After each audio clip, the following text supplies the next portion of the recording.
and welcome to the Be the Ultimate Assistant podcast with Bonnie and Vickie. Hello everyone, I'm Vickie Sokol-Evans. And I'm BonnieLow-Kramen. And Vickie, we are at Executive Secretary Live. We're recording this podcast from the stage in London at the Executive Secretary Live conference with a live audience of 150 assistants from 20 countries. And for our listeners, we want to introduce you to our amazing audience. Say hi, everybody. Hi. Hello. Awesome. And we must thank and want to thank so sincerely Lucy Brazier, the CEO and publisher of Executive Secretary Magazine and the event director of the Executive Secretary Live conferences.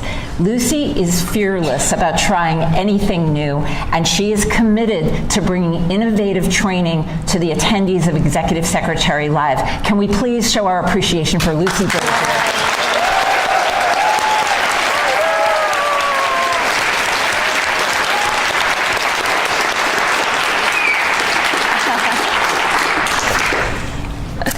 Assistants from all over the world are pretty fearless too. They have to be fearless about technology, about staying up on it, and knowing the latest and greatest, about being tech savvy and staying tech savvy. So that's our topic today. Vickie is going to be bringing us up to speed, and we're going to cover as much ground as we possibly can.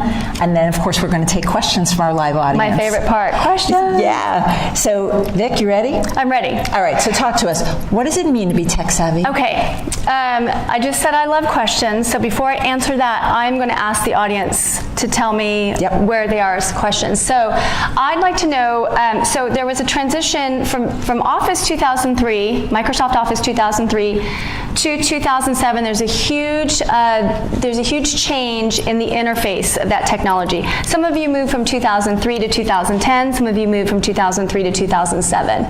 What I want to know from the crowd, from the audience, is how many of you received training during that transition? Raise your hand high for me, and then Vic will pan the audience. And that is typical for about what I see from around the world. Not very many people received training for that big of a jump in what the technology looked like. And what happens is there's a huge learning gap, and it slows down our productivity when we don't get that adequate training. So the second question I have for you is, how many of you use Google Apps as the main productivity tool in your company? Google Apps. And Vic's going to span the audience. Interesting stuff, right? How many of you are using Microsoft Office as your primary productivity software? And you guys can yay, Microsoft! Yay! Or we'll put soothing music behind that. Yeah, feel free to comment and laugh and whatever you want to do. Next question, how many of you use Mac as your primary computer at work? Use Mac as your primary computer at work? Okay. And then how many of you have, so I assume the rest of you use PC, how many of you have executives that use Mac at work? Okay, so that is a growing trend that we're seeing around the world. Perfect. All right, we're going to go fast here. How many of you use iPhone for your smartphone? Wow. I'm surprised at that one. How many of you use Android device as your smartphone? Now you know who your best friends are. And then how many use Windows devices, Windows Phone as your smartphone? And I think that this demographic would change if we did it in the United States alone. I think the Android iPhone is a little bit different between those two. And then last question, how many of you receive regular ongoing technology training at your company? So the main point for this whole exercise is to show how complicated our workplace is and the technology we have. It's obviously different. You're using different smartphones, different tablets, thank you, Vic, different technologies in the workplace and as well as home, and then your executive is using different technologies as well. So to answer your question, do you want to restate the question for me? The term tech savvy, we're hearing it all the time. What does it mean to you? So the term tech savvy, I want you to think about your friend or colleague that you think is tech savvy. Not the IT guy. Don't think of the IT guy. Or don't think of me. I want you to think about your friend who says that you feel like is probably your most tech savvy friend or colleague, okay? And we're going to go over the characteristics. First of all, that person is confident in their use of technology. Would you agree with me with that? They embrace technology. They may not be the early adopters. They may not be the ones going to the Apple Store, waiting in line, but they embrace it. They're like, oh, what is this SharePoint? Oh, what is this Google app? What is this Gmail? So they embrace technology. The third characteristic is that they're curious. Some of them may have an insatiable appetite or a thirst for knowledge, that they're constantly wanting to learn what the latest and greatest technology is, or even if someone puts the latest and greatest technology, some of us aren't always the fan of like, oh, what is this? What did you put on my computer?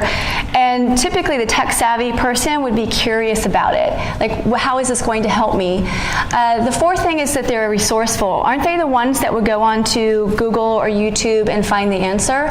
The first person that comes to mind when I think about this is Reggie Love. He was the personal body man to Obama during the campaign when he first was elected and throughout this first administration. And President Obama called him iReggie. And I read his book, and the reason why I called him iReggie is that you always seem to have the answer. Even if Reggie, and he's a good friend of ours now, even if Reggie didn't have the answer at the time, he wouldn't say, I don't have the answer, he would research it. There's nothing that he was afraid of. And although he doesn't use the computer like I use the computer, I still think he's tech savvy because he wasn't afraid. The fourth thing or fifth thing is they have tangible skills.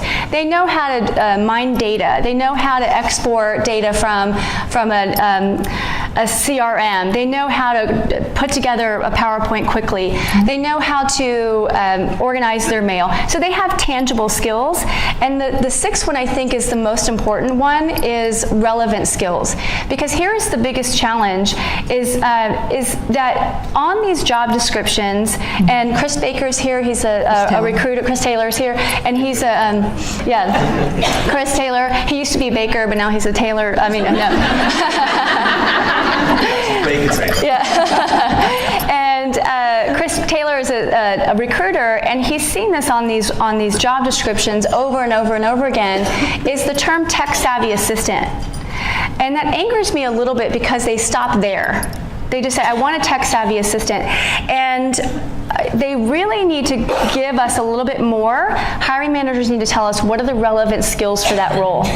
Do I need social media skills? So I've seen people who are tech savvy know social media, but they couldn't put an Excel spreadsheet together to save their life. So it's really, really important that when you think about becoming tech savvy, that you look at what the relevant skills are for those roles. And my new definition of tech savvy, and by the way, you have access to these slides, and for those of you watching the podcast, there'll be a link below, is a person that embraces relevant technology. Relevant is such the perfect word for this, and increases her or his skills through informal and formal learning. And the disconnect is that employers are expecting tech-savvy assistants, but you saw how many hands raised when I asked the question, how many employers, how many companies are actually providing you ongoing tech training? So there's that disconnect, and that's what's happening around the world, is I'm expected to know this, but my employer is not providing the adequate training for me. So now it's up to you to go out and seek it on your own, to take the initiative to attend conferences like this. Right. And in fact, we have an example of someone who attended a conference last fall and saw me speak. And Bonnie, do you have her email? I do. And she gave us permission to use her name and where she works. It's from Gretchen Cleveland. She works at Whitworth University in Spokane, Washington. And she was offering you feedback through your team. Yeah, she just reached out to me out of the blue. I hadn't talked to her in 9 months, probably. Yeah, so she just sent it to the support line, and it just blew us away, and figured, that it's so perfect for this podcast. The word styles workshop I took with Vickie in Texas last fall has revolutionized my work. That was 9 months ago, right? We figured that out. During the workshop, I asked Vickie how to deal with a faculty handbook that had been edited by multiple people over a couple of decades and that was a formatting mess. Vickie showed me how to strip all the formatting off the document that was making it a nightmare, and I've now put it into the entire document into word styles. It's now a work of art. The formatting is finally uniform, it will be easy to edit in the future, and it will be a snap-to-grab text when people email requesting certain sections of the handbook. Long story short, thank you for giving me the skills to turn this 154-page behemoth that has vexed me for 7 years into a document that will be easy to deal with and looks professional, finally. Thank you, Gretchen. That's awesome. And the testament is that she didn't sit with me one-on-one. There wasn't computer in front of her. I stood from the stage just like I did today and showed her these time-saving tips, and she implemented them. And she still remembers the tips from 9 months ago. So you guys are doing it right. By attending conferences like this, by seeking out training yourself, you're doing it right. And we're going to help you create business cases to get more formal training. But now she's the subject matter expert at the university. Absolutely. So she's now what I would recommend to Gretchen is to take what she's learned and implemented with that handbook and host a lunch and learn with her colleagues and show them how she turned that document, that behemoth document, into a nice, compelling document that's easy to use. And then now she's recognized as a subject matter expert, and then more people in her department, her university, have that education. So that's a creative way to pull in education. Whatever you learn, then host lunch and learns and implement it within your organization, and then host lunch and learns yourself. Right, and so for Gretchen it was Word, but for other students of ours it's Excel or PowerPoint or Outlook, and some of these tips, blow their minds, and then they go back and teach their executives. So, we have been reading, it feels like every week there's a new article about how AI, artificial intelligence, is going to be replacing assistants, and things like Cortana and Siri and the Amazon Echo. What do you think of this? I can't swear on stage, but or on camera, but it probably makes your blood boil when you see that, and a little scared too. A little scared too, yes. So I tried to think about several examples in the past where technology has taken over a task or role for us. So here's what I've found. In the 80s and 90s, when I first started in the late 80s, I was just 10 when I started, but as an assistant, I was using a typewriter. How many of y'all remember the typewriter, right? And then all of a sudden, here comes Word, and it now helped us speed up our word processing, but our jobs didn't go away because of that. And maybe we refocused our energy, and now we can output more because we had Microsoft Word. 21st century, the other thing in the 80s and 90s would be the call routers. I was a receptionist, and I remember when we got the automated call router, that now I was moved from the receptionist position into a different administrative role. I'm not a fan of call routers. We keep going, representative, all the time. I was like, can I just get a human? But don't you always want to talk to a human? It may be efficient, but people still want that human interaction because of the critical thinking. If I have an issue that I don't think a call router is going to help me with, I want to speak to a human. 21st century, do you remember the thing called a map? Do you remember those paper things? You'd have to open it, and you tell your executives, I want you to go here, and you'd write out a map for them, you give them instructions. What took the place of maps?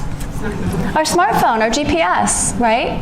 So it's just another tool that we can use. We're now saving time because we don't have to write out the instructions. Some people still do love paper, that need that paper map. You don't want to be holding your computer right now. Right, exactly. I'm not going to argue with you on camera. Right, yes. I know, you never know. The other thing is, so this decade, you think about the web. You think about the web, and so now we have, let's say that I'm looking for, let me do it right now. I'll just do it right now. I need to know what the time zone is in Sydney. Okay, Google. What time is it in Sydney? So I could have searched the web for that information, but I just used Google to do that. You have Siri, you have Cortana. It's not replacing your job. It's just allowing you to do things faster, get the information faster. There's so much information. I honestly think we're going to end up with more information because of this. And so, and then today there's Echo and the smartphone. I'm moving into a new home. Apparently I'm going to have an app on my phone where I can let my kids in from London. I can let my kids into the house when they lost their key or they don't know the code. I'll be able to turn on the air conditioner, the heater remotely from my phone. Is that taking away from my responsibilities as a mom? No, it's making me more productive and safe and my family safe. Do you see how those automated, the technology that we're getting, AI, robots, and I think about the executive. So let's think about Lucy Brazier. Is she going to use Echo instead of Matt? Can you imagine Matt being replaced by an AI or robot? No. Who else did we interview? Jeff Hoffman, co-founder of Priceline. We interviewed him for our podcast. And Simon Sinek. Do you know what TED Talks are? He has the #3 TED Talk, so we interviewed him and his assistant. He's definitely not going to get rid of Monique because of AI. None of them are. What's the quote that Simon says? Simon, he's a leadership expert, and to CEOs he says, if you don't have an assistant, you are an assistant. If you don't have an assistant, you are an assistant. Think about it. So that's my take on if AI is going to replace you and your role. If anything, it's going to save time, it's going to allow you to refocus your energies, and it's going to allow you to work on projects that have been sitting on the back burner for a long. How many of you have no projects at all, extra projects to work on? Don't we have extra projects that never get worked on? It just means we'll be able to refocus our energy on the projects that we want to do, okay? But all of these technologies, these apps, what it is saying is that the assistants who are going to be the most successful into the future are the ones who stay up on all of this technology, and later at the end of the podcast you're going to be giving resources to stay on top of it. Yes. So, can we do questions right now? Sure.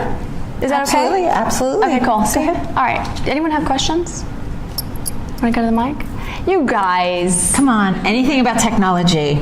You have your chance. Best technology trainer in the world. Where's Jill? Jill Quirk? Just give the comment that you talked to me earlier today, because you had a good example, but you have to come to the sleepy. She can do it. You want me to tell you what I've done with your... Yes, yeah, give us an example. Okay. Yes, exactly. Just don't... Yeah. Okay. I'll give you the example. Yeah. Yes. You want it down? You can adjust, Jill, you can adjust it.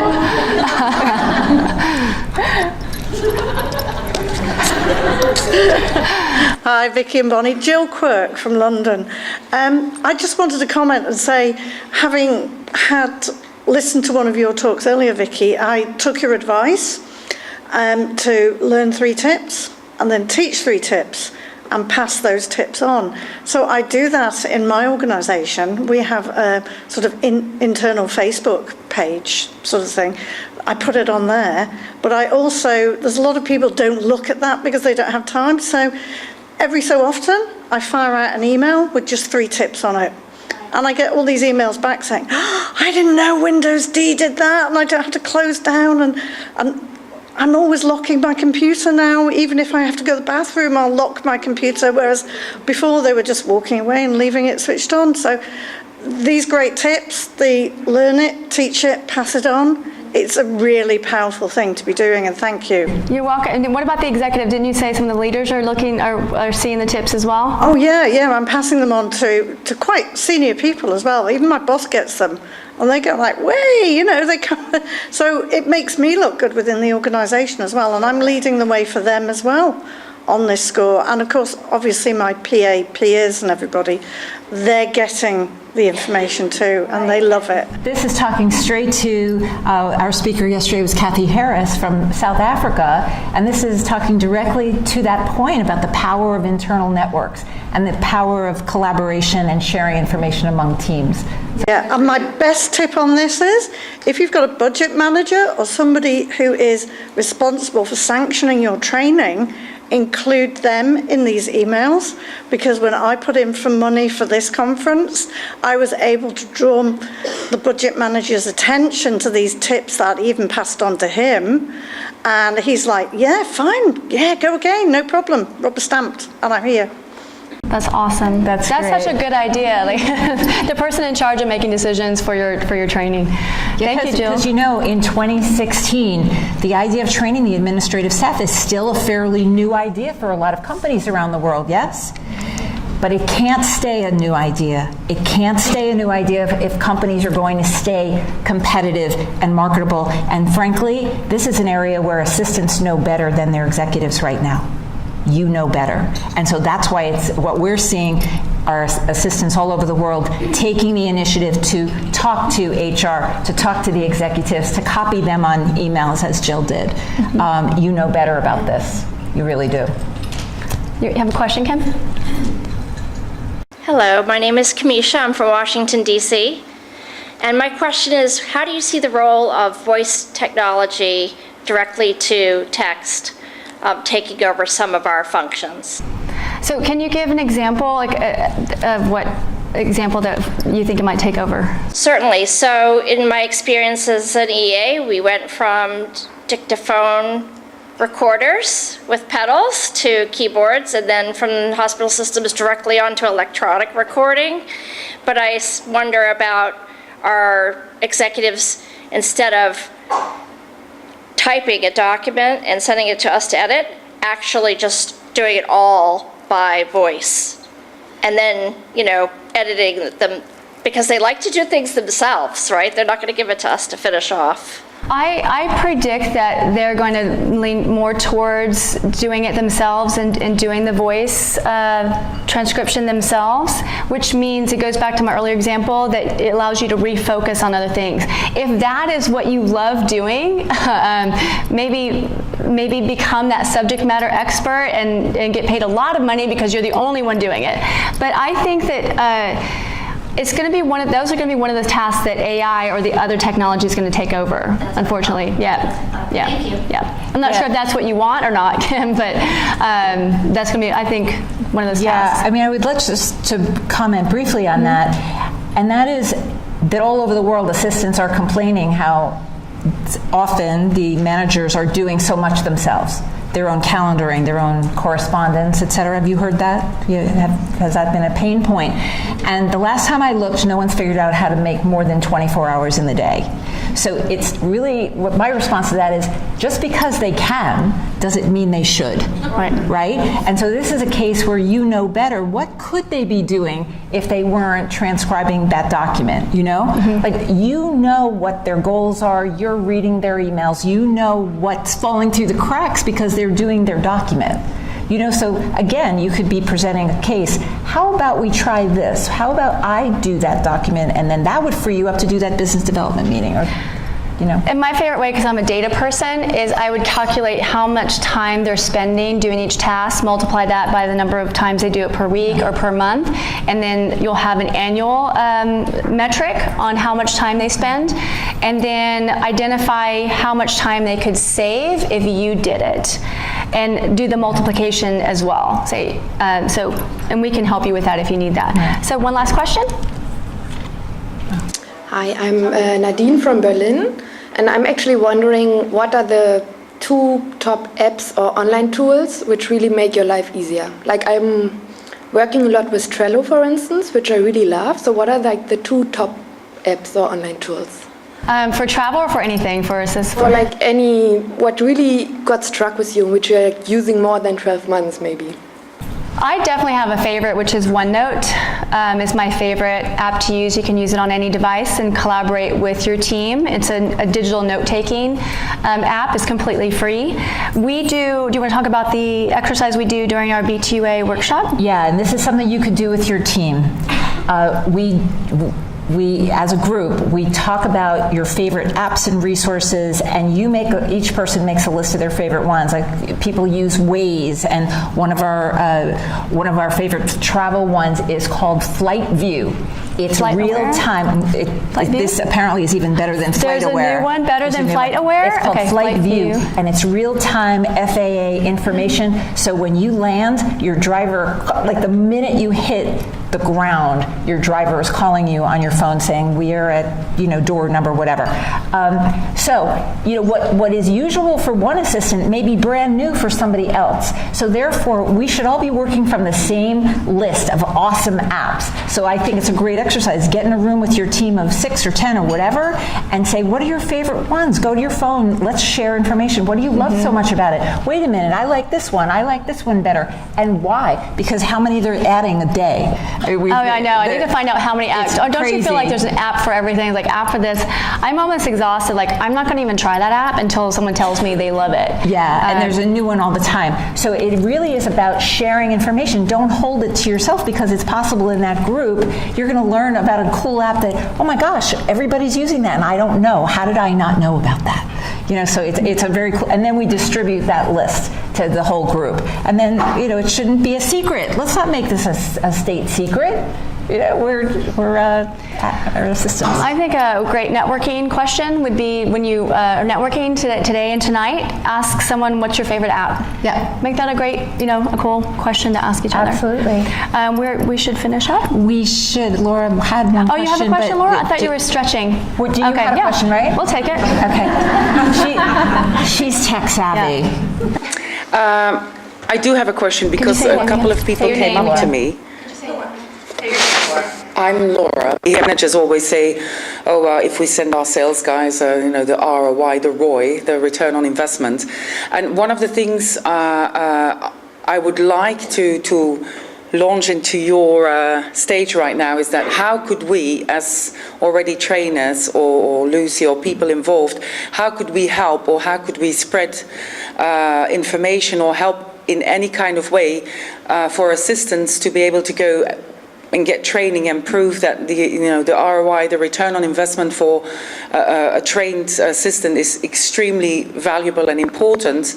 But also, when the assistants go back with the training, how can we then help them, or how would you be able to say, let's help them to spread it in their teams and companies? Number one, so when you guys fill out that form that we did earlier today, and it asked you if you want the PC tips or Mac tips, one of the questions on there, it says, how many hours per week will this save after watching my session?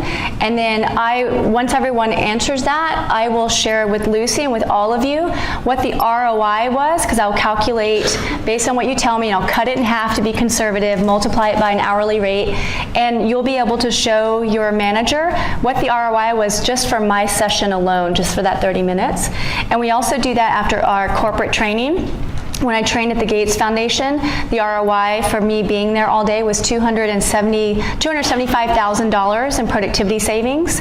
When I trained at the University of Illinois at Chicago, the ROI was over $500,000, so $500,000 in productivity savings. I'm happy to give anyone that calculator on how you measure ROI for technology. Typically, 1 hour of technology training equals 1 hour productivity saved based on surveys. The second thing I would say is we have business drivers. This is what keeps executives up at night. We'll share that. We'll put the link up, the slide up with this podcast.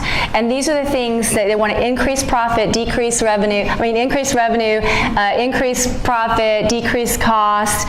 We have that list. So if you can point out anytime you attend Laura's training or Rhonda's training, everyone else's training, whatever benefit you received from that training, that's the language you need to speak to the leadership team. And so we can help you with those words. Okay? Thank you. Cool. We have to end this. We're out of time. Okay. Well, I just want to real quickly just say before I close the next step. So, for those of you that want to continue your tech savviness, this is now going to kick off a series of articles in Executive Secretary Magazine. So, if you haven't subscribed to the magazine, please be sure to do that this weekend. And then you'll have this link here on that link, see at the very bottom of the screen, redcapeco.com/assistance. This 15-minute link is there.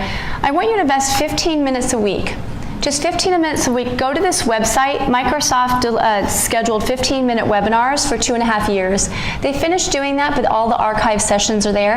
And I want you just to watch a video. One of them is like how to create an org chart in Visio and PowerPoint. You did one for them. And I did. They interviewed me for one for them using styles and tables and stuff. So there's 2.5 years worth. Don't binge. I don't want you to binge and watch like 5 videos at the same time, or one at a time. I want you to watch 15 minutes, stop. The next week, watch 15 minutes, stop. Next week, watch 15 minutes so that you can keep up your tech savvy skills. We encourage you to subscribe to the podcast. They're typically 30 minutes, very easy to listen to, and it's completely free. And ask. This is so important. Your HR department may have budget for each one of you, so sometimes you just need to go say, hey, do I have a budget for training? They're like, oh yeah, you get 500 pounds a year to go to training, or 2,000 pounds a year. So it's back to find your voice on that one, yeah, right? just ask to see if you have it. And then I'm also doing, Lucy mentioned earlier that I'm going to be doing full-day workshops in 4 cities, and these are the cities: New York, Sydney, Paris, and London. So we're going to you bring your computer, we'll be together for the full day. This is exactly what I delivered at Bill Gates' office. So that's what's happening around the world. Yep. Okay? Yeah. Ready? We finished? We are. Okay, well, let me do the closing. Sure. Okay. Well, this concludes today's episode. Please leave your feedback, topic ideas, and questions at betheultimateassistant.com and click on the podcast page. Thank you so much for listening and watching and subscribing to the podcast. Thank you again to Lucy Brazier and Executive Secretary Magazine for hosting us. And thank you to our live audience today. Thank you very much.